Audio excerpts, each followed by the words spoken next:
Fribourg,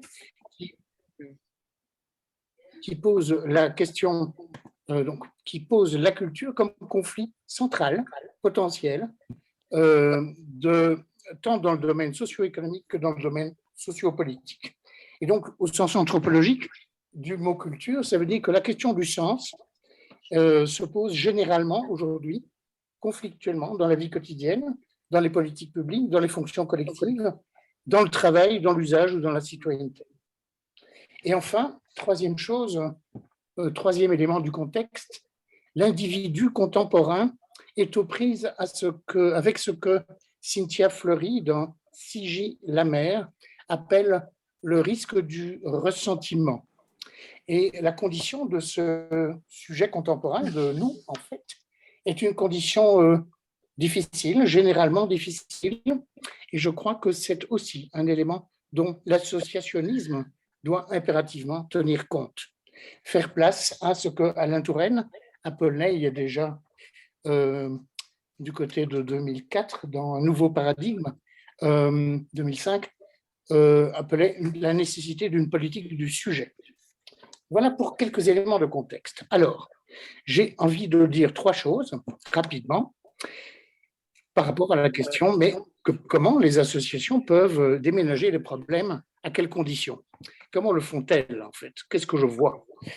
Eh bien, première chose, les associations sont appelées à être aujourd'hui, mieux qu'hier, investies par des personnes, par des sujets en recherche, par le fameux sujet contemporain en proie éventuellement au risque du ressentiment, de manière à faire place dans l'action associative elle-même à la construction de la subjectivité des personnes. La construction de la subjectivité des personnes. Ça suppose de reconnaître que l'association est un lieu d'abord d'expérience démocratique profonde dans ce qu'elle engage chaque personne dans une expérience commune avec d'autres. Et je crois que c'est une première ardente obligation de l'associationnisme aujourd'hui, c'est de faire place aux personnes. Personnellement, j'ai connu, puisque je suis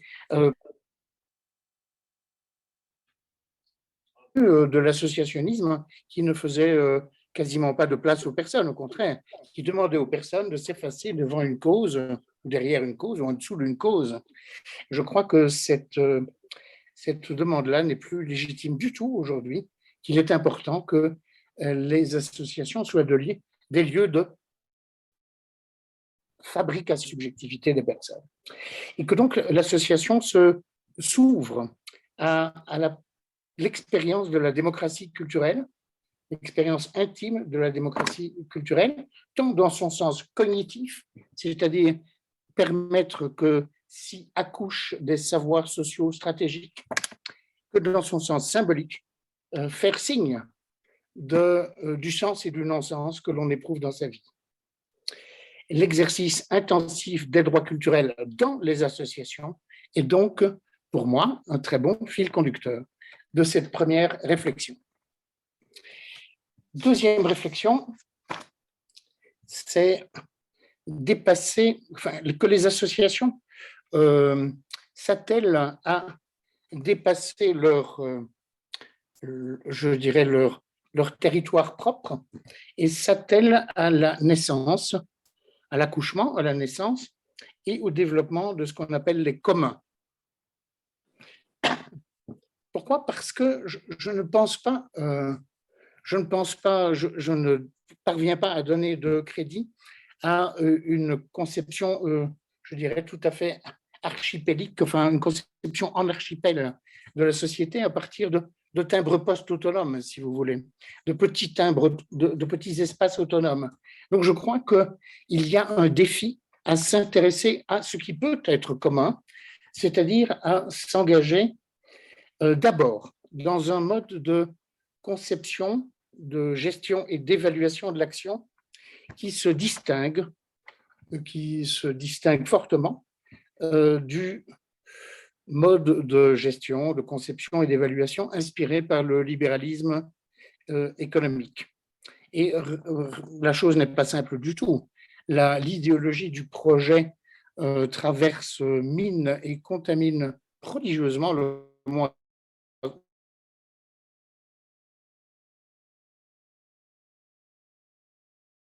Se dégager de l'obsession des fonctions de production et accepter la précarité et la complexité des fonctions de transformation, ça me semble un premier enjeu vers cette institution des communs. Deuxième petit point dans cette idée, c'est l'institution de communs comme prémisse d'un mode de développement nouveau de la démocratie économique. Je crois que beaucoup d'intellectuels en sciences politiques, en sociologie, considèrent à juste titre que l'impensé de la social-démocratie a été la démocratie économique. C'est-à-dire, grosso modo, comme le disait Jacques Donzelot il y a très très longtemps, on a laissé monter la catégorie du social pour ignorer et oublier la question de la démocratie économique. Je crois que l'institution des communs, comme en parlent Christian Laval et Pierre Dardot, permet de penser, au-delà du clivage de la propriété privée et de la propriété publique, permet de repenser la démocratie économique comme gestion en commun d'une ressource pour le commun. Et enfin, peut-être peut-on penser que cette institution du commun permettrait à des associations d'investir progressivement des fonctions collectives, c'est-à-dire par exemple les politiques publiques de santé ou les politiques publiques de l'éducation ou les politiques publiques de l'habitat, comme de potentiels communs à partir du questionnement critique sur l'exercice des droits culturels des citoyens, l'exercice des droits culturels des travailleuses et des travailleurs et l'exercice des droits culturels des usagères et des usagers.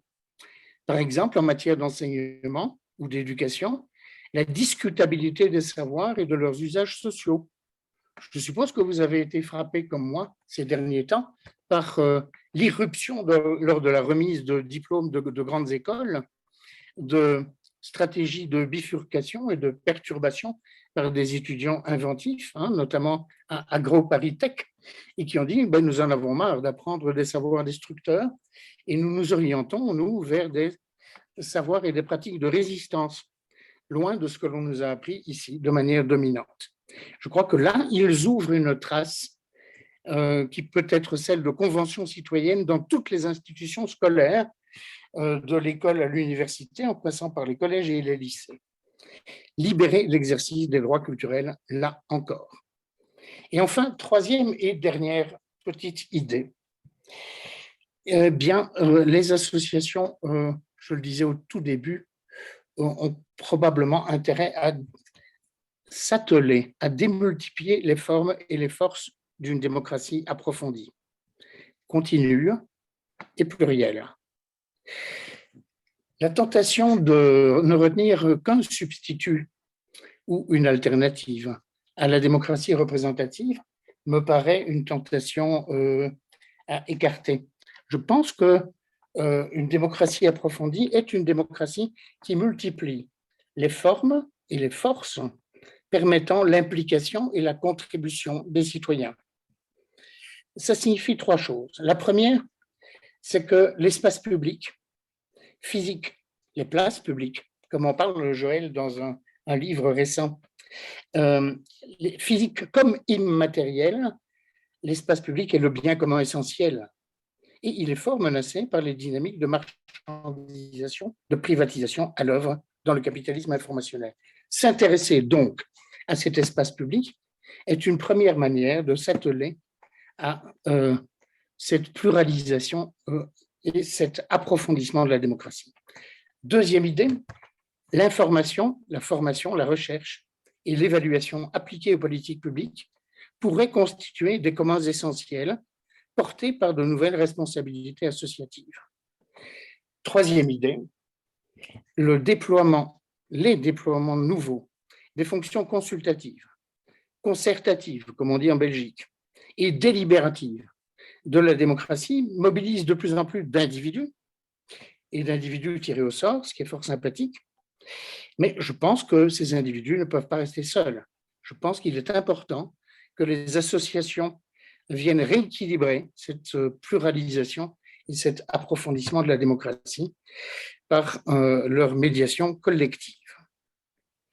Voilà, j'en ai terminé avec ces 3 idées et j'en termine vraiment alors sur 2 petites apostrophes. La première, et je crois que vous en avez causé hier déjà, je crois que en particulier en France, où l'éducation populaire est devenue une politique poubelle et où les fédérations, de vieilles fédérations, y agonisent avant de faire faillite parfois, je pense que le renouveau de l'éducation populaire, que nous avions exploré d'ailleurs avec Marie-Georges Buffet sous Jospin en 98-99, notamment Franck Lepage, Alexia Morvan et moi-même, avec plein d'autres, eh bien, ce renouveau de l'éducation populaire mérite une politique publique ambitieuse.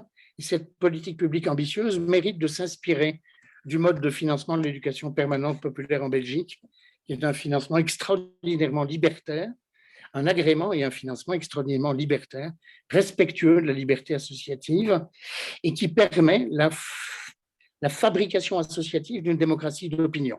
Je trouve ça absolument prodigieux, le décret de 76 en Belgique, revisité en 2002, en 2003, pardon, et en 2018, plus récemment. Je crois que ça reste un transfert, un enseignement majeur que la Belgique francophone peut faire à ses camarades français. Et enfin, je crois que la question du temps pour les citoyens, d'investir les associations, d'investir les fonctions collectives, d'accoucher des communs et compagnie, ce temps fait défaut, sauf évidemment dans peut-être la classe moyenne éclairée, disposant de beaucoup de capitaux culturels. Si on veut donc que la démocratie approfondie soit portée, et soit généralement portée, et permette aux citoyennes et aux citoyens de contribuer, dans le sens que Joël lui donne dans son magnifique bouquin sur la participation. Donc, instituer une démocratie contributive ne peut se faire par une extorsion de participation. Il faut donc là inventer. Pour ma part, je propose depuis des années une petite machine à réfléchir que j'appelle un crédit en citoyenneté, qui serait octroyé à tous les citoyens tout au long de leur vie, à concurrence, par exemple, d'1 jour par semaine, leur permettant, avec des revenus et des droits, d'investir les fonctions collectives. Alors, la proposition est liminaire, et c'est en fait l'option d'une réduction du temps de travail socialisé. Je trouve que ça mérite une discussion, notamment sur le cahier des charges. Qu'est-ce qui serait admissible comme investissement dans les fonctions collectives? Devenir peintre, faire de la musique, ou évidemment s'investir dans un hôpital, s'investir dans une école, s'investir dans l'espace public. Tout ça est à discuter. Et je trouve que ce serait une discussion passionnante. Voilà, je fais offre de cette discussion passionnante depuis plusieurs années, et à gauche et à droite, ça rebondit de temps en temps. Voilà, merci beaucoup. Joël, à toi.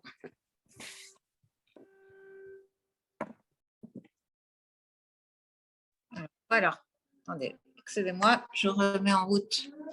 Malheureusement, mon intervention coïncide avec la sirène mensuelle de Paris qui annonce qu'il est midi. Je ne sais pas si vous m'entendez, mais… non, ça va durer encore un petit moment.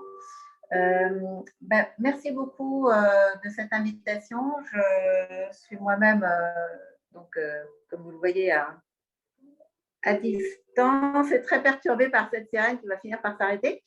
Non,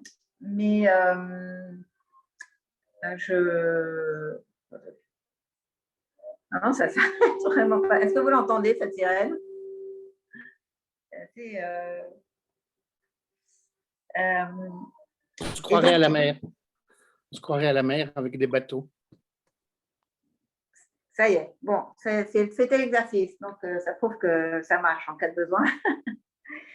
Et donc, les quelques mots que je voulais vous dire, finalement, font très largement écho à ceux que Luc Carton vient de prononcer.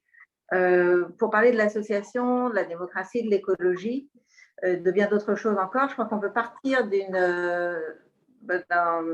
figure très concrète qui est celle du jardin partagé.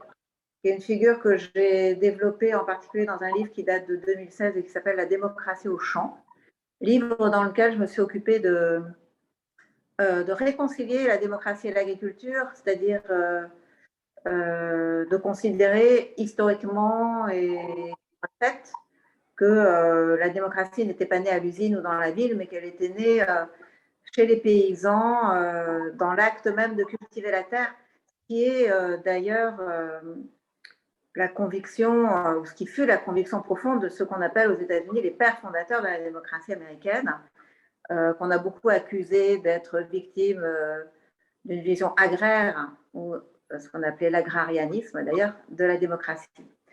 Et donc, qu'est-ce qu'il y a dans le fait même de cultiver la terre qui développe les vertus du citoyen?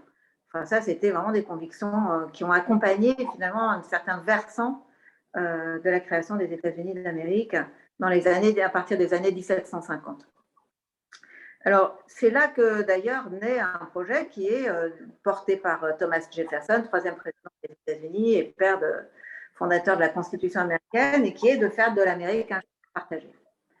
Alors, je ne vais pas insister sur la dimension historique de ce processus, mais rappeler que le jardin partagé est une organisation, un dispositif, si on peut dire, qui est très particulier, qu'on a un peu perdu de vue, bien que, soit dit en passant, ils produisent jusqu'à aujourd'hui 80% de l'alimentation mondiale, l'agriculture industrielle n'en produisant que 20 à 30%, ça dépend un peu des chiffres.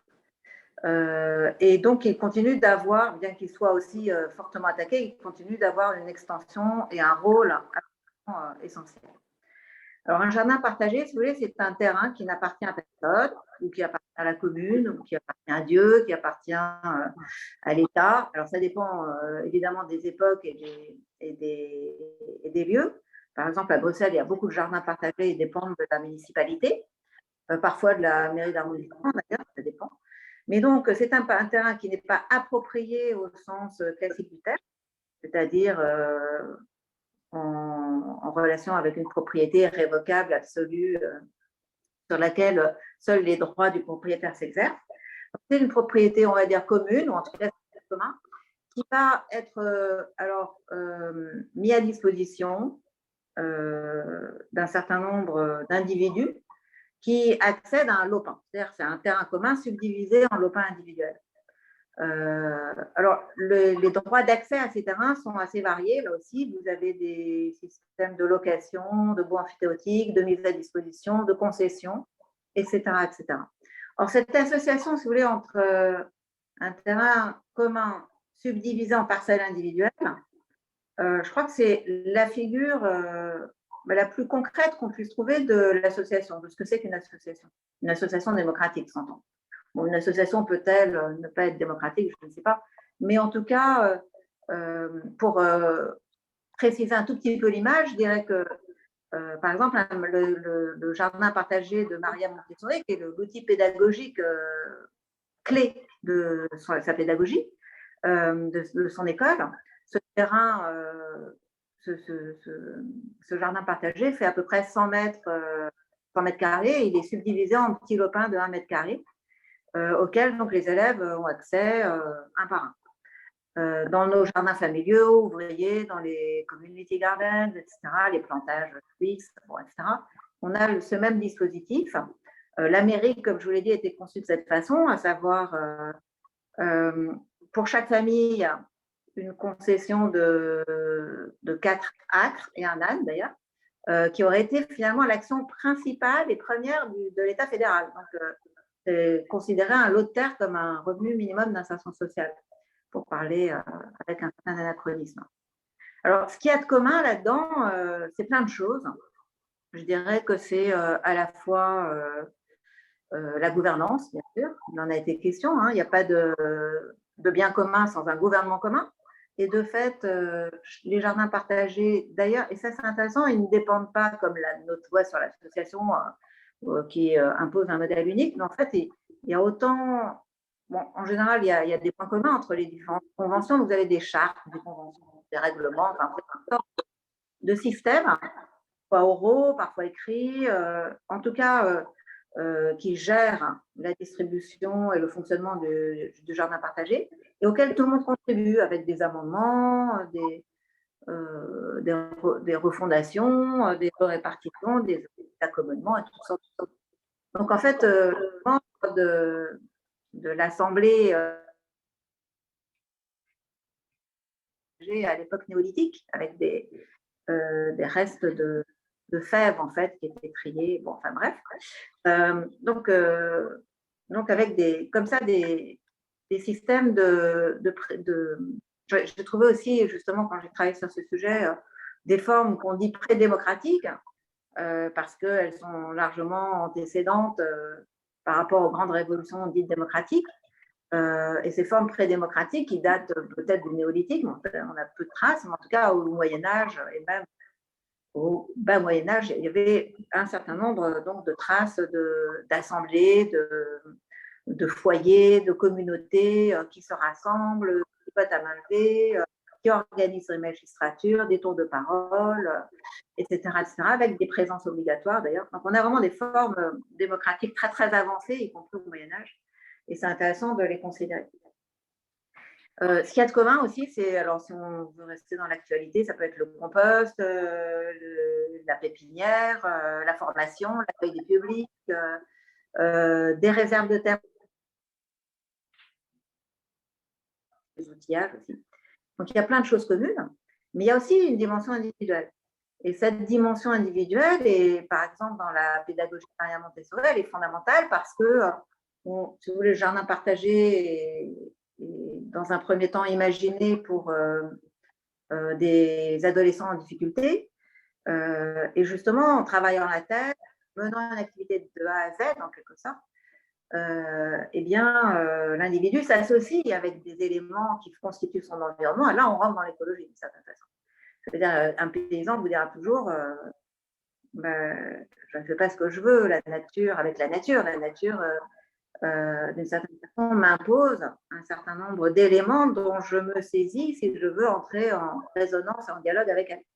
Et là, c'est intéressant parce que justement, on va étendre l'association. Je trouve qu'on a une vision trop interhumaine de l'association. L'association, ça demande aussi des lieux où on s'associe, des lieux où on rencontre, des lieux où on échange, des lieux où on s'entend, des lieux où on se voit, mais aussi des lieux qui sont non pas des décors ou des cadres pour nos échanges, mais je dirais des partenaires de ces échanges.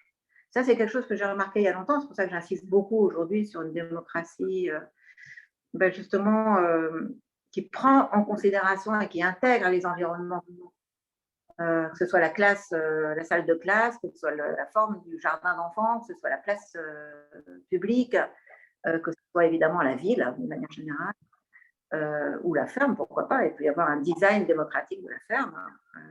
D'ailleurs, c'est le cas dans l'architecture traditionnelle de la ferme. Et donc, ça me semble vraiment important de noter la différence qu'il y a à parler d'un objet en sa présence et à en parler en son absence. Alors, je dis un objet, ça peut être une œuvre d'art, un tableau, une sculpture, ça peut être une personne, bien sûr. Ça peut être une forêt, un bâtiment, etc.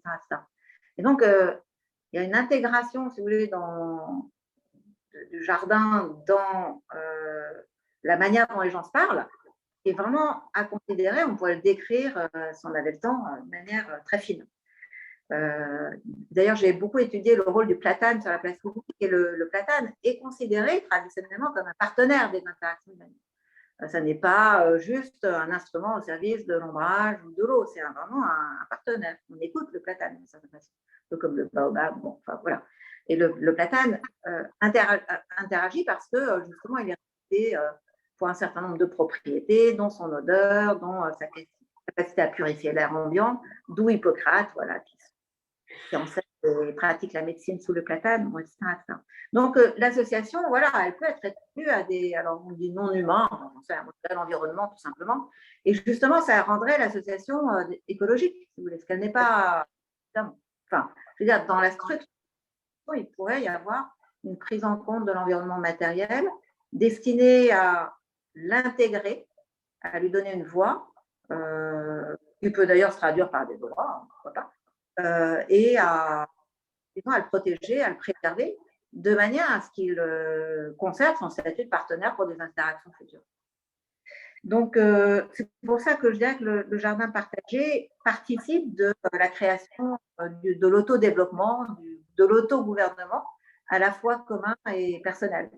C'est-à-dire que si Maria Montessori, je reviens à elle, ou si Jefferson souhaite que chacun accède à une activité qu'il va gouverner de lui-même, par lui-même et pour lui-même, c'est justement parce que c'est de cette manière qu'il va s'humaniser, c'est de cette manière qu'il va réaliser sa personnalité, c'est de cette manière qu'il va devenir savant, qu'il va faire des observations, qu'il va conclure de ses observations des gestes X, Y, Z, etc., etc. Alors, je dirais, pour terminer, que justement, dans cette forme, les individus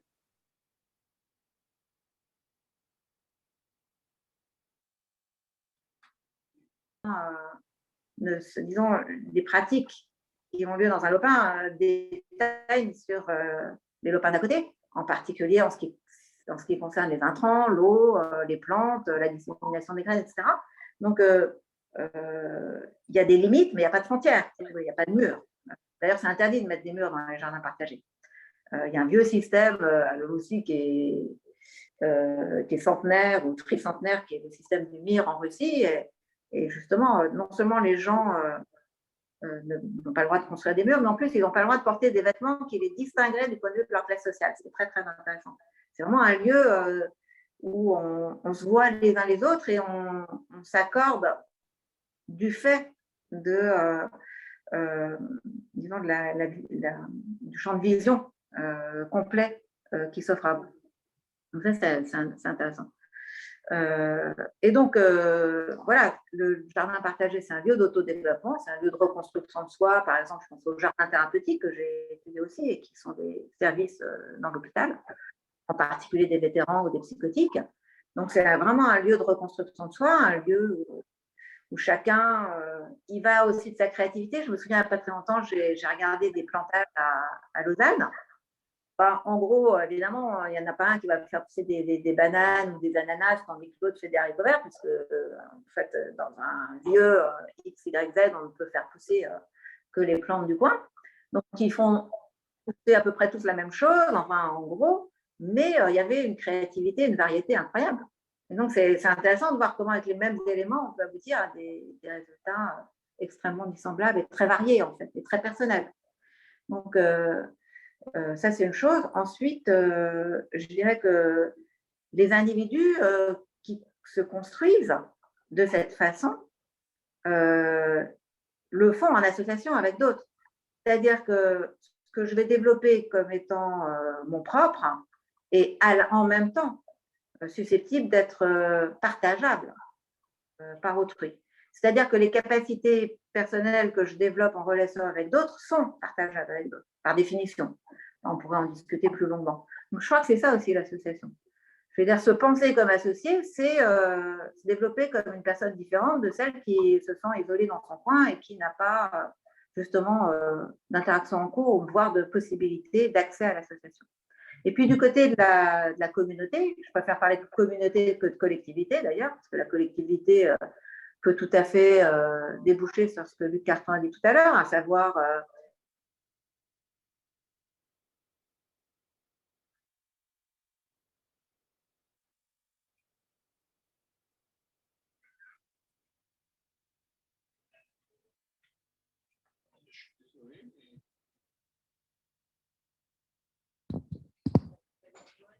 ouais, alors je ne sais pas si tu nous entends, Joël. Là, il y a eu un... Ah, d'accord.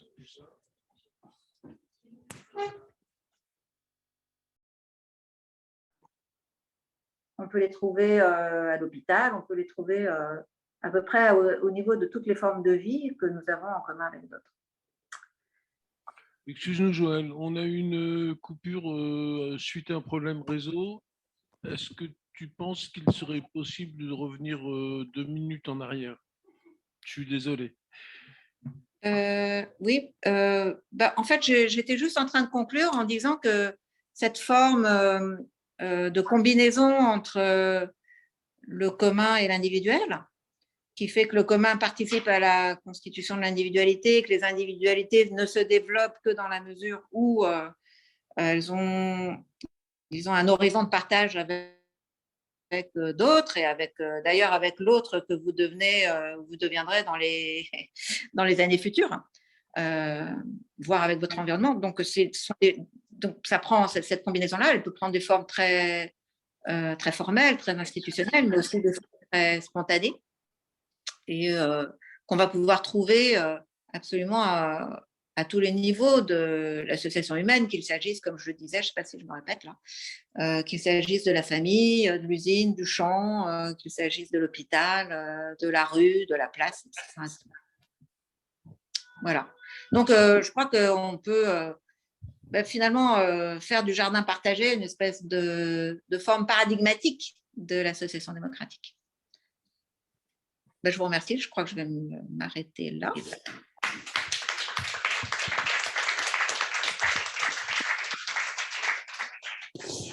Merci beaucoup, Joël, et merci, Luc. On a eu 2-3 petites coupures et puis une plus importante, mais on a saisi l'essentiel. Et puis, ça fait évidemment écho ici à la MRES, la maison régionale de l'environnement et des solidarités. Et puis, dans le cadre de cette université d'été, où hier, on a été visiter notre environnement et avoir des séquences de l'université d'été dehors et notamment dans un jardin associatif. Donc, c'est intéressant.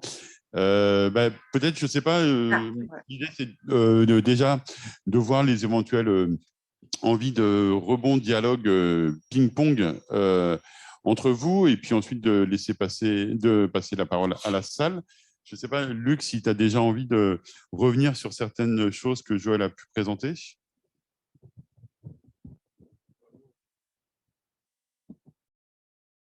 Téléphone. Tu entends aussi ces trucs en anglais? Oui. Recording in progress? Oui. Joël a disparu. Merde. Lille, vous m'entendez? Oui. Pas de signe de vie. Où? Ah, il y a quelqu'un de vivant, c'est bon.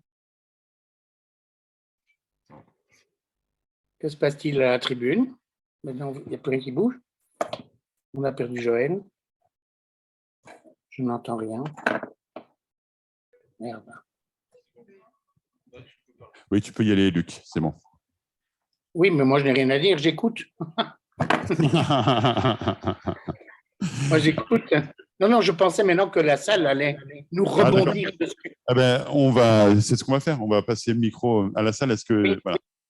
Je passe le micro. Peut-être on peut se présenter d'un mot pour situer auprès de nos interlocuteurs. Oui, Jean Siri, j'habite dans les Combrailles et la camarade nous a beaucoup parlé de l'urbain et des jardins partagés. Moi, j'ai un jardin, je voudrais bien le partager, mais je trouve personne pour le partager. Et comme j'ai 73 ans, ça m'embête beaucoup. Le camarade, lui, il a parlé des décrocheurs de VET AgroSup. Est-ce que c'est les prémices d'une société post-urbaine?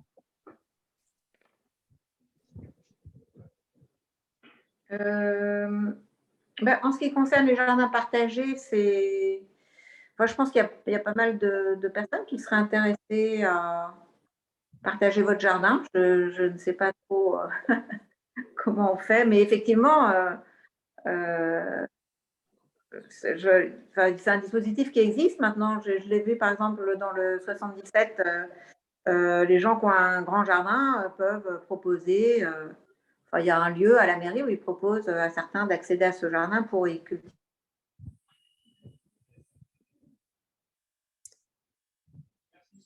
Donc voilà, je ne sais pas. C'est une affaire d'annonce. Un petit rebond sur un gros Parisup, sur la bifurcation. Pour moi, c'est le symptôme attendu depuis si longtemps. C'est l'affirmation d'un désir de démocratie culturelle, à savoir, notre expérience de la démocratie, elle est tout de même complètement limitée. Nous n'avons pas connu la démocratie à l'école en général, nous ne l'avons pas connue en entreprise, Nous l'avons rarement connue en association. Nous ne la connaissons pas dans l'espace public ou dans les politiques. Donc, on est vraiment en train de sortir de l'enfance de la démocratie. Le fait que des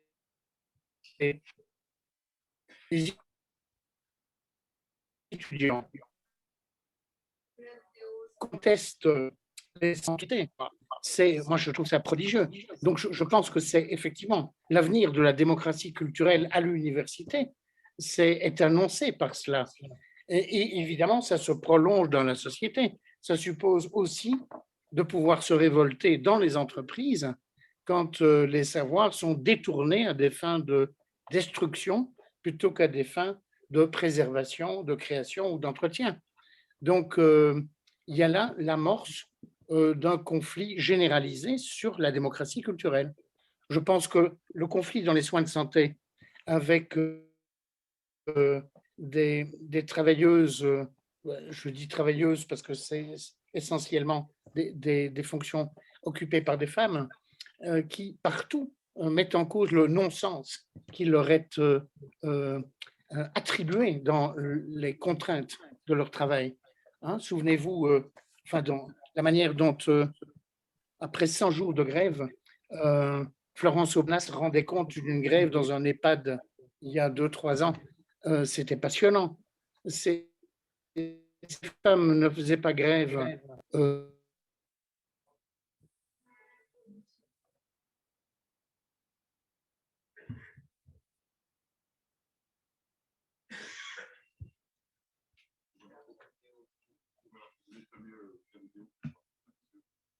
pour l'instant, on ne peut pas leur parler. C'est juste qu'on les appelle en fait avec le téléphone sans avoir la vidéo, non?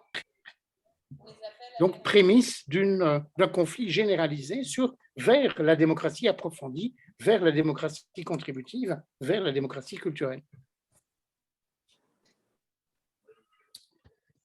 Excusez-moi, on a des soucis de bande passante ici, c'est très bête.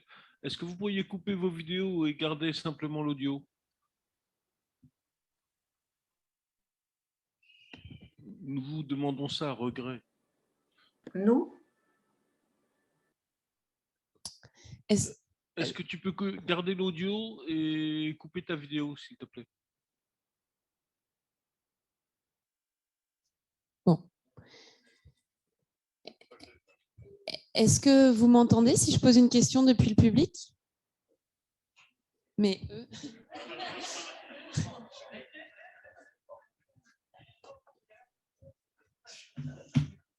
Allô, allô, on n'entend plus rien. Allô? Là, vous m'entendez? Alors, attendez, moi j'ai un problème. Oui, je vous entends. Alors, moi, ça m'intéressait beaucoup d'en savoir un peu plus sur ce que vous disiez tout à l'heure sur comment on pourrait se servir plus dans les associations de la concertation. J'ai un tout petit peu l'expérience d'avoir été consultée, par exemple, à Sherpa, une association de juristes qui lutte contre les crimes économiques, devant l'Assemblée nationale pour certaines commissions qui étaient mises en place de consultation. Et vous disiez qu'on aurait beaucoup à apprendre du décret de 1976 qui a été revisité en 2018 la dernière fois en Belgique. Je pense que, moi en tout cas, ça m'intéresserait beaucoup d'en savoir plus. Qu'est-ce qu'on a à apprendre, nous, à ce niveau, dans le monde associatif, pour être plus concerté, mettre plus en place la consultation. Et la deuxième question, vous avez partagé généreusement votre idée de faire 1 jour par semaine pour le commun. Et ça serait une réduction du temps de travail pour le collectif. Comment ça se ferait concrètement aussi? Je propose de prendre 2 questions en plus, comme ça vous répondez dans la foulée, parce que Dominique a une question. Oui. C'était une question. D'ailleurs, je ne sais plus, parce que c'était pour Joël. Oui, c'est ça. C'était pas une question, mais c'était une remarque. Oui, là, hein. C'était en plus, les jardins partagés, pour moi, c'est thérapeutique. Et je voulais revenir sur les propos de Marie-Laure hier. Le soin fait partie de la qualité de vie au travail et de la qualité de vie en général. Donc, pour moi, c'est un soin. Et répondre en même temps à mon camarade Jean, on peut s'adresser aux colibris en France qui mettent à disposition un service de partage de jardin. Moi, quand j'avais une maison, effectivement, il y avait certaines activités que je ne pouvais pas faire. Et j'avais un couple de jeunes jardiniers avec des petits-enfants qui venaient jardiner chez moi. Voilà. Ah oui. En fait, le jardin partagé, moi, je n'ai pas voulu réduire le jardin partagé au jardin partagé, quoique c'est une forme physique très, très intéressante, mais je crois que c'est aussi, ça offre justement une solution matérielle pour énormément de problèmes d'organisation des espaces publics et de conservation, de soins des espaces publics que nous connaissons. Et par exemple, disons qu'on a vraiment forgé l'idée de citoyenneté indépendamment du prendre soin du monde environnant. C'est-à-dire qu'on a une vision très stratosphérique, très rhétorique aussi, très logocentrique de la citoyenneté. Et souvent, c'est peut-être pas le cas à Bruxelles, mais dans certains endroits du monde, mais en tout cas, en France et en tout cas Marseille où j'habite, les gens considèrent que le nettoyage du coin de rue devant chez eux, enfin, comme c'est le cas à Bruxelles, n'est pas du tout de leur ressort et ne leur incombe pas. C'est-à-dire qu'il y a une demande de pouvoir public de prendre soin des espaces communs et jamais une interrogation sur ce que le citoyen, en tant que citoyen, pourrait faire à ce niveau-là. Or, je pense que, disons qu'il y aurait comme une revitalisation de la démocratie culturelle ou de la démocratie politique, en même temps que de l'écologie, à partir du moment où on penserait la citoyenneté comme gardienne d'un monde commun dont l'existence est matérielle et physique. Ça me semblerait effectivement, reposer sur une reconstruction de notre théorie politique.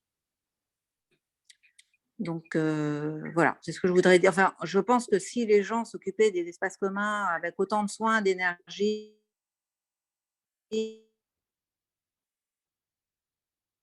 et de dépenses d'ailleurs qui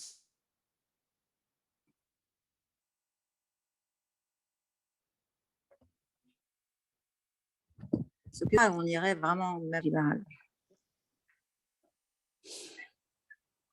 Donc voilà, c'est qu'on ne se voit pas. Je suis désolée parce qu'en fait, je fais appel justement à un moyen de communication que je réprouve entièrement, mais là, je n'avais pas du tout la possibilité d'être présente à Lille aujourd'hui. Et qui est complètement contradictoire par rapport à ce que je prêche. Donc, voilà, pardon pour la contradiction. Non, mais on fait avec les moyens du bord qui, en l'occurrence, sont un peu défaillants. C'est-à-dire que des fois, on ne capte plus. Donc là, c'est pareil, on a saisi l'essentiel du propos, mais à la fin, ça a été un petit peu excusez. Mais c'est pas grave. Aussi, pour nous, très agir. Ouais. Oui, Joël, pardon, tu disais? Okay. Non, je disais que c'était très haché et je crois qu'on va se dire au revoir, non? C'est ce que vous annonciez, si j'ai bien compris. Oui, alors, peut-être une dernière prise de parole de Luc, une dernière tentative de prise de parole de Luc, et puis on pourra peut-être finir sur ça, effectivement. Oui. Oui, parce qu'on ne s'entend pas. Donc je regrette autant que Joël de ne pas être là et je réprouve les communications à distance. Donc, voilà. Donc, par ailleurs, vous m'avez posé 2 questions. L'une sur c'est quoi le transfert d'expérience de la Belgique francophone vers la France en matière d'agrément et de financement de l'éducation permanente populaire. D'autre part, la deuxième question sur le crédit en citoyenneté, enfin, cette utopie-là. Alors, sur la première question, bien sûr, je crois que le décret de 1976, puis de 2003, puis de 2018 en Belgique francophone, il a toute son historicité, c'est-à-dire qu'il naît en Belgique francophone parce que la Belgique, pour des raisons historiques bien connues, n'a grosso modo pas d'État, ou si peu, et un État tellement divisé. Vous voyez? Donc, tout le contraire de la France. Et donc, la démocratie en Belgique, ce n'est pas d'abord une expérience d'État, c'est d'abord une expérience urbaine ou rurale millénaire. Et donc, mais ce qui est amusant, c'est le paradoxe de la situation belge, c'est que ce défaut d'État a permis l'émergence, la constitution d'une société civile organisée très puissante à travers des syndicats, des mutuelles et des associations culturelles, notamment. Et ce rapport de force, il s'est exprimé dans le fait de faire naître un décret, le décret de 76, dont je connais les deux rédacteurs. Les deux rédacteurs sont des leaders associatifs du mouvement ouvrier. Vous voyez ? Donc en Belgique, on ne fait pas les lois à l'Assemblée nationale, on les fait d'abord dans les caucus civils. Et donc cette loi, qu'est-ce qu'elle dit ? Ce décret, qu'est-ce qu'il dit ? Eh bien, il le reconnaît dans ce décret. L'État, enfin,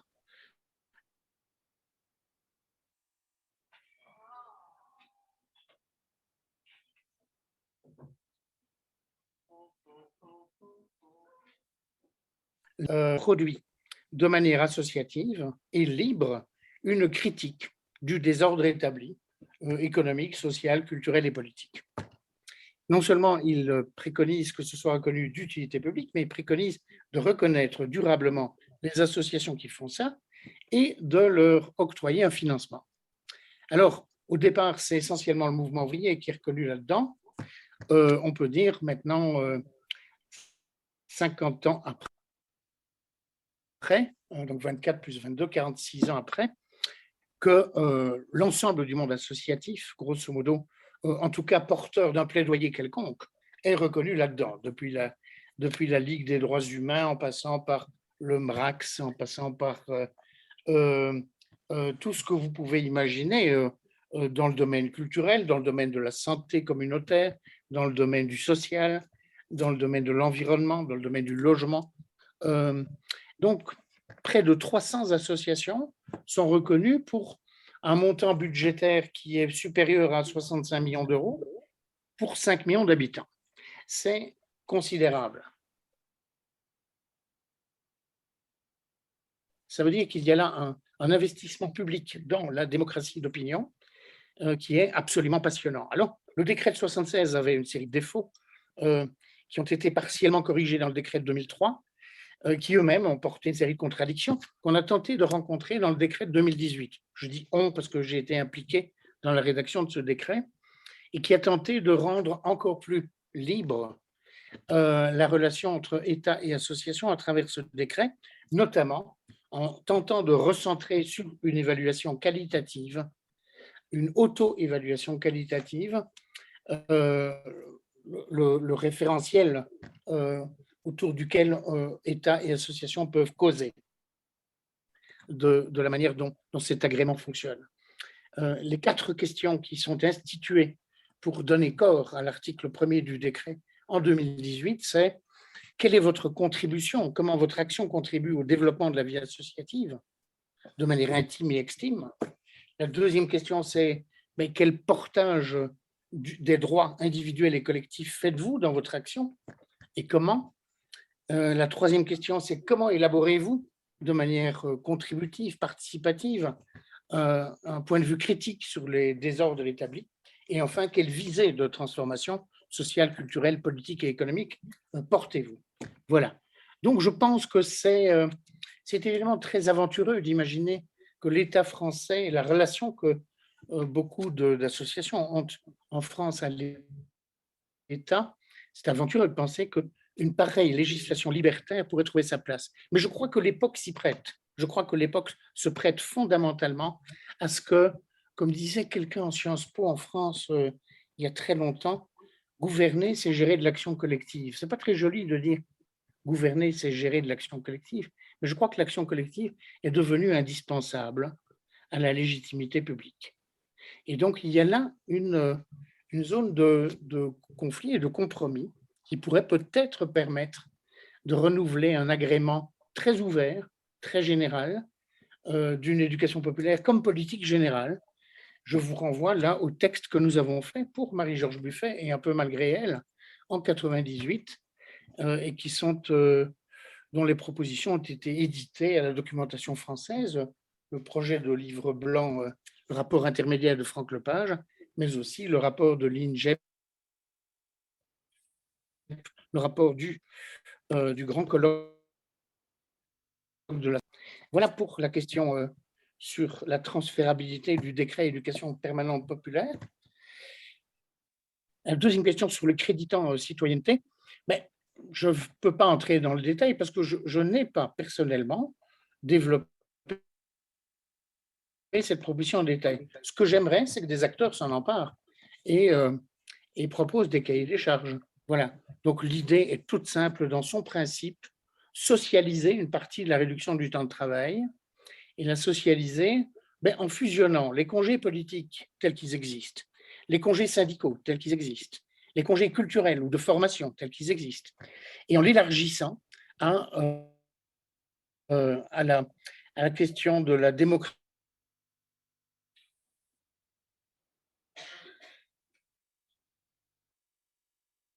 des fonctions collectives, à la question de la dimension physique et dans sa dimension immatérielle.